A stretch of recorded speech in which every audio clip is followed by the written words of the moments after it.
Put your hands together and make some noise for your first act this evening. There's a young man who's very talented. So, hands together, clap. Please welcome to the stage, Bartlett. Hello, how are we? Hey! There we go, wakey guys. So I went to a school called Portchester Community School, which was a school that was once described by Ofsted as the school to go to if the school you wanted to go to was a massive chaff factory of high teenage pregnancies. And my time at school, it wasn't a good one, ladies and gentlemen, as I was bullied.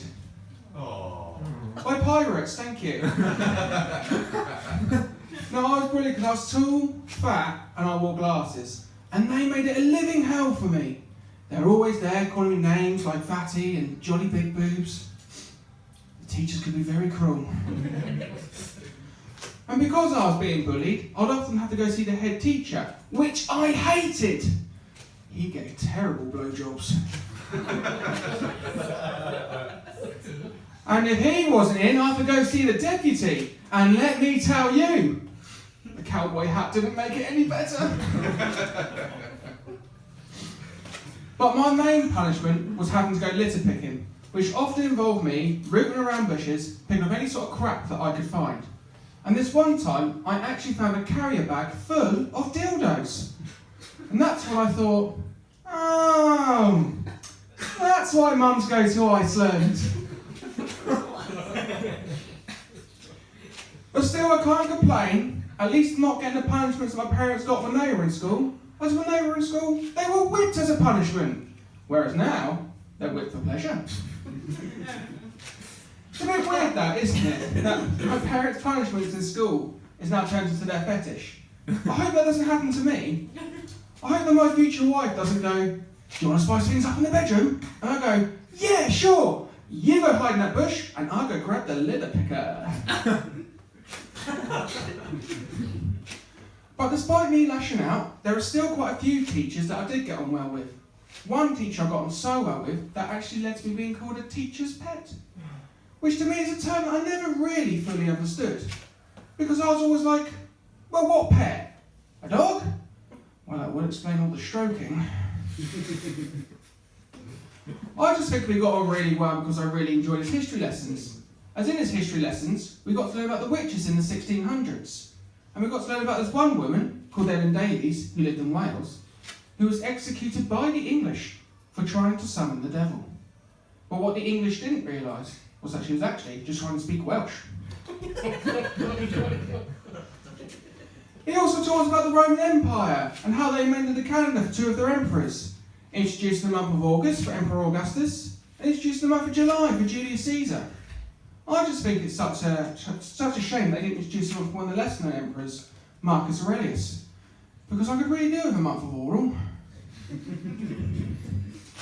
I also got to take astronomy, with the Apollo missions especially piquing my interest, as well as Neil Armstrong's words, one small step for man, one giant leap for mankind. I just thought they were so profound and were such a significant part of human history that unite us as a people and stop the Cold War for just that one moment. Although, I can't help but feel that someone missed out on an opportunity for some advertisement there. Can you imagine if they did? One small step for man, one giant leap for mankind. Moonpig.com.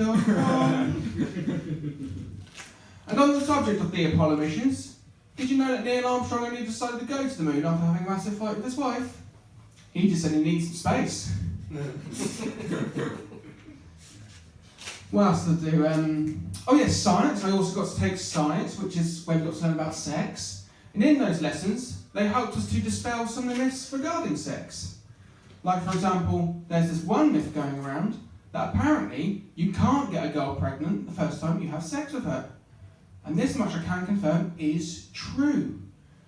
Just as long as she doesn't have a pulse.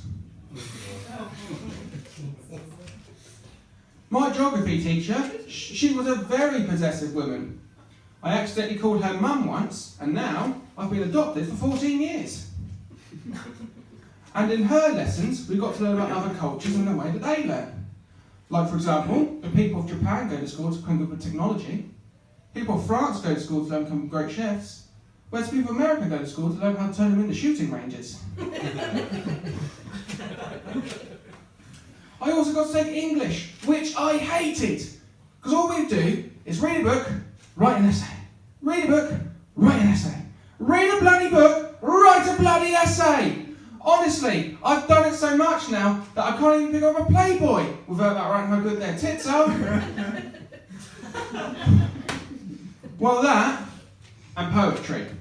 Now, I hate poetry. I find it dull and I find it boring. If you like it, then fine, good for you. It's not for me. I find it about as fun as drinking a pint of piss. And to make things even worse, my English teacher forced me to write a limerick every week. Now, as I just said, I hate poetry, and I hate being forced to write something even more. So when I am forced to do something, I do it, but I do it in my own special way.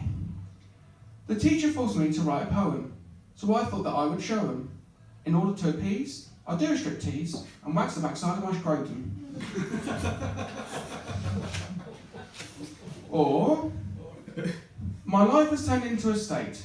I've got no one except my mate. I take loads of drugs, got an arse full of butt plugs, and my girlfriend I have to inflate. And I'll leave you with this one. There was a young girl from China who cooked and worked in a diner.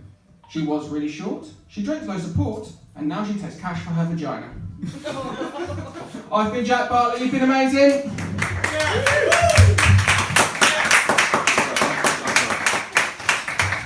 Right, keep it going until he goes back to his seat.